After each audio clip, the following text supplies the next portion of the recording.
ఓం నమో వెంకటేశాయ. మేన లగ్నం, మీనరాశి. ఈ యొక్క మీన లగ్నానికి లగ్న మరియు దశమాధిపతి అయిన గురు భగవానుడు 3వ స్థానంలో ఉండడం వల్ల స్టామినా, ఇమ్యూనిటీ బాగా పెంపొందుతుంది. మీరు ఏదైతే అనుకున్నారో అది చేయడానికి తగ్గ పరిస్థితులు పరిపూర్ణంగా ఏర్పడతాయి. అలాగే వృత్తిపరంగా కూడా ప్రమోషన్లు, ఇంక్రిమెంట్లు ఇట్లాంటివి తొందరగా లభ్యమవుతాయి. అలాగే వ్యాపారస్తులు వ్యాపారాల్లో లాభాలు గడించగలుగుతారు. అలాగే మీరు ఏదైతే అనుకున్నారో చేయడానికి తగ్గ పరిస్థితులు ఏర్పడతాయి. కమ్యూనికేషన్ స్కిల్స్ మారుతీరు బాగా మెరుగుపడుతుంది. సోదరి వర్గీయుల సహాయ సహకారాలు పరిపూర్ణంగా లభిస్తాయి. భాగ్యాభివృద్ధి, నిల్వధనం పెంపొందడం, పితృవర్గీయుల ఆశీర్వాదాల వల్ల మీరు అనుకున్న పనులన్నీ కూడా బాగా సక్సెస్ అవ్వడం లాంటి శుభకరమైన పరిణామాలు జరిగే అవకాశం ఉంది. లాభస్థానాన్ని కూడా గురువు చూడడం వల్ల లాభాభివృద్ధి జరుగుతుంది. అలాగే వివాహ స్థానాన్ని కూడా గురువు చూడడం వల్ల వివాహ ప్రయత్నాలు చేసే వాళ్ళకి అనుకూలమైన వరుడైతే వధువు అయితే అనుకూలమైన వరుడు లభించే అవకాశం ఉంది. కాబట్టి ఈ యొక్క శుభకరమైన పరిణామాలన్నీ కూడా పరిపూర్ణంగా జరిగే అవకాశం ఉంది. కాబట్టి మీరు మంచిగా దైవికమైన శక్తి బలం పెంపొందించుకుంటే ఇవన్నీ కూడా జరిగే అవకాశాలు పరిపూర్ణంగా ఉంటాయి. కాబట్టి ఈ ఫలితాలను మీరు పొందగలరు.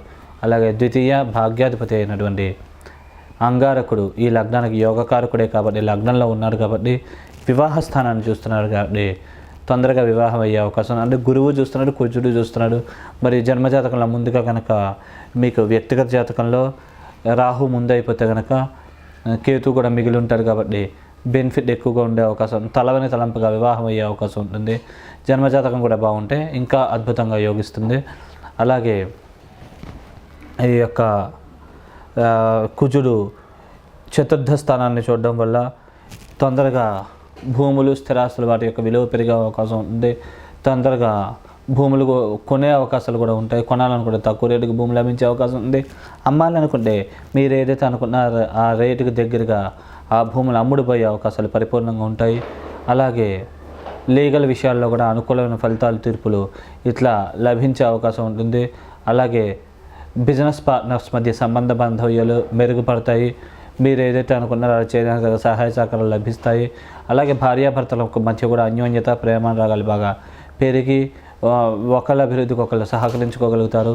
అలాగే తృతీయ అష్టమాధిపతి అయిన శుక్రుడు భగవానుడు ప్రథమార్థంలో అంతగా యోగించకపోయినా ద్వితీయార్థంలో అద్భుతంగా యోగించే అవకాశం ఉంది.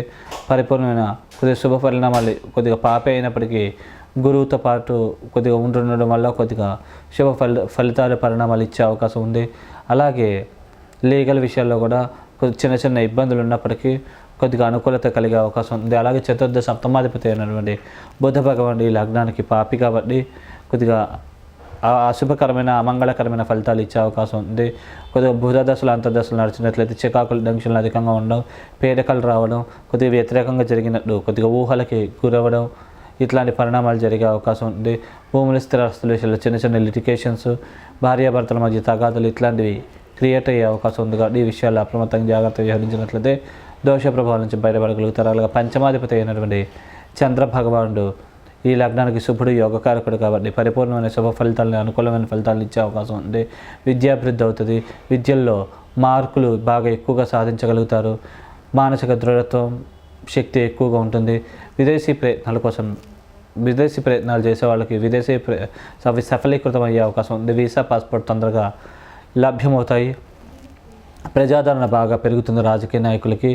అలాగే ఈ యొక్క లగ్నానికి షష్టాధిపతి అయినటువంటి సూర్య భగవానుడు ఈ లగ్నానికి మిశ్రమమైన ఫలితాలను ఇచ్చే అవకాశం ఉంది. కాబట్టి సూర్యదశలు, అంతర్దశలు నడిచినట్లయితే మిశ్రమంగా ఉంటుంది. కాబట్టి కొద్దిగా స్లోగా ముందుకు వెళ్ళినట్లయితే కనుక మీరు సక్సెస్ అయ్యే అవకాశం పరిపూర్ణంగా ఉంటుంది. అలాగే ఈ లగ్నానికి లాభ వ్యయాధిపతి అయిన శనీశ్వరుడు వ్యయస్థలంలో ఉన్న ధనపరమైన ఖర్చులు అధికంగా ఉండడం, శత్రురోగ రుణాది పీడలు కలగడము, అలాగే కుటుంబ స్థానాన్ని చూడడం వల్ల కుటుంబంలో స్వల్పమైన చికాకులు, ఇబ్బందులు తలెత్తడం ఇట్లాంటి పరిణామాలు జరిగే అవకాశం ఉంటుంది.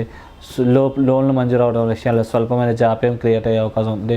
భాగ్యస్థానం మీద శని దృష్టి ఉండడం వల్ల స్వల్పంగా శని దశలు, అంతర్దశలు నడిచినట్లయితే కొద్దిగా చేద్దాకా వచ్చే కొన్ని అవకాశాలు, అదృష్టం మిస్ అవ్వడం లాంటి పరిణామాలు కూడా జరిగే అవకాశం ఉంది. కాబట్టి ఈ విషయాలు అప్రమత్తంగా జాగ్రత్తగా వ్యవహరించినట్లయితే దోష ప్రభావం నుంచి బయటపడగలుగుతారు. అలాగే లగ్నంలో రాహువు, సప్తమంలో కేతువు ఉండడం వల్ల ముందుగా మీకు రాహు వైపు కేతు మిగిలినట్లయితే రాహుకేతులు ఇద్దరు కూడా అద్భుతంగా యోగించి పరిపూర్ణమైన శుభకరమైన మంగళకరమైన ఫలితాలని ఇచ్చే అవకాశం ఉంటుంది. వాళ్ళ వ్యక్తిగత జాతకంలో మీకు ముందుగా కనుక కేతు అయిపోయి రాహు మిగిలితే కొద్దిగా స్టామినా ఇమ్యూనిటీ దెబ్బతినడం, భార్యాభర్తల మధ్య మనస్పర్ధలు ఇట్లాంటివి క్రియేట్ అయ్యే అవకాశం ఉంది. బిజినెస్ పార్ట్నర్స్ మధ్య కూడా చికాకులు, ఇట్లా సమస్యలు తలెత్తే అవకాశం ఉంది. వాళ్ళ వ్యక్తిగత జాతకంలో మీకు ముందుగా కనుక రాహు అయిపోయి కేతు మిగిలినట్లయితే కనుక అన్ని మంగళకరమైన ఫలితాలు, శుభకరమైన ఫలితాలు దక్కే అవకాశం ఉంది. కాబట్టి ఈ విషయాలను గమనించుకోగలరు.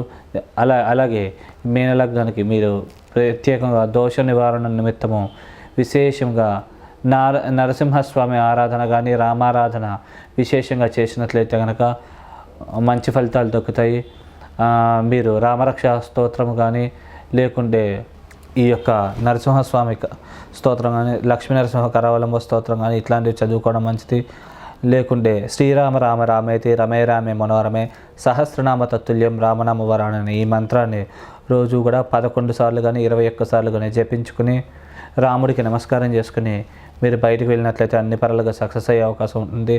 అలాగే బొబ్బర్లు శుక్రవారం పూట పట్టు వస్త్రం తవుడు బ్రాహ్మణులకు దానంగా ఇవ్వడం మంచిది. ఒకళ్ళ శక్తి లేకుంటే కనుక అవి నానబెట్టి ఆవుకు తినిపించడం, అలా కూడా శక్తి లేకపోతే కనుక పశ్చాత్తాపభావంతో ఒక చేతిలో కొన్ని బొబ్బర్లు తీసుకుని బయట ఎవరికైనా ఏవైనా పక్షులు ఉంటే కనుక వాటికి ఆహారంగా సమర్పించడం ఇట్లాంటివి చేయడం మంచిది.